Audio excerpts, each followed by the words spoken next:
In 1968, a film was released called Night of the Living Dead.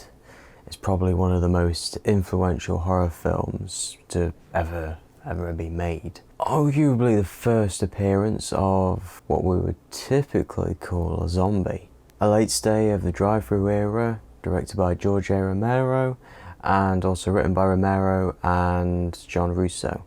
The film opens up following Barbara as she visits a cemetery and she gets attacked by what we call the zombies. Drives the car trying to get away, crashes, runs away, and comes across a small little cabin that appears to be abandoned, cornered by the zombies. Oh no, whatever to do. And then we come to our other protagonist called Ben. They hold up in this cabin trying to figure a way out.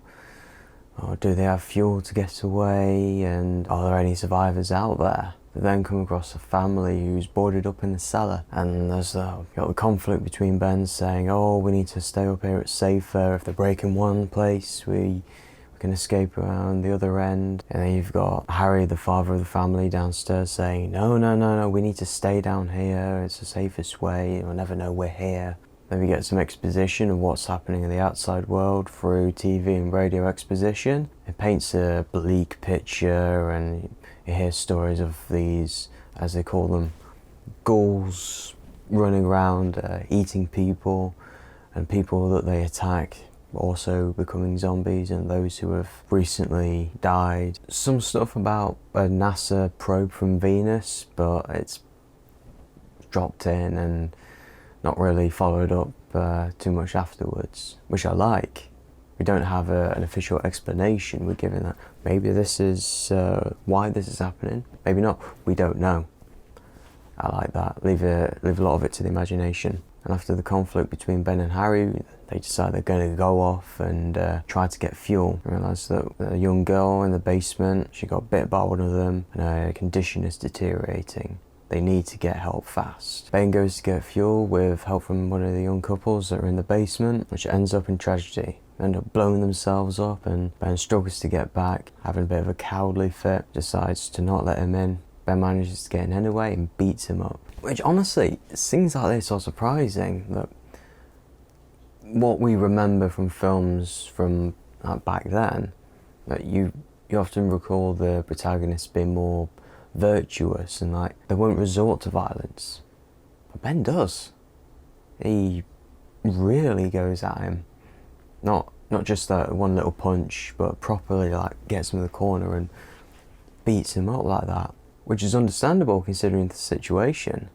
Like if you were nearly killed by someone because of their cowardliness, then wouldn't you react the same way? But after a while, the ghouls finally manage to break in. They don't take any prisoners. All our characters, they start ripping them apart. Harry, who had a cowardly fit before, tries to kill Ben again, but Ben in turn grabs his gun and just flat on murders him this time. Second chance, alright. Third chance, oh.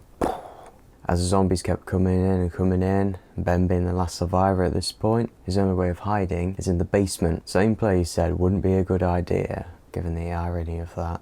And near the end of the film, you see the group of people going through the fields, mowing down what's left of the zombies, trying to clean up the mess. And finally, helpers arrive. Ben hears this, goes upstairs, opens the door, looks out the window, and he gets out.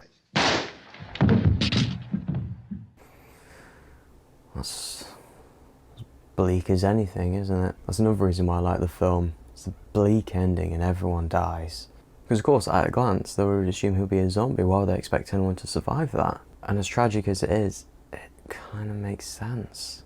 Would we be so reluctant to pull the trigger if it was a life and death situation? Ben certainly didn't with Harry. This film inspired almost an entire subgenre of horror, be it Romero's own sequels to this film, starting with Dawn of the Dead, to other films like in Italy with the films like Zombie, to even The Walking Dead.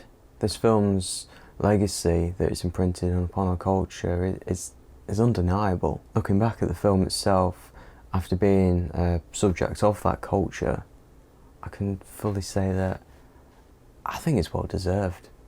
Like, obviously there's some junk that comes with films from the 60s that's almost to be expected, but considering what it is, and considering what they did with a minimal budget, it's very, very impressive. It's interesting to look at the trivia and see that many different members of the crew also doubled as the cast, or vice versa. And of course, you've got all the controversy that comes with a film like this, especially at the time. You've got all this violence and murder. Apparently in the United States, you didn't have the rating system that they have nowadays. So you had kids going in to watch this film full of violence, blood, cannibalism.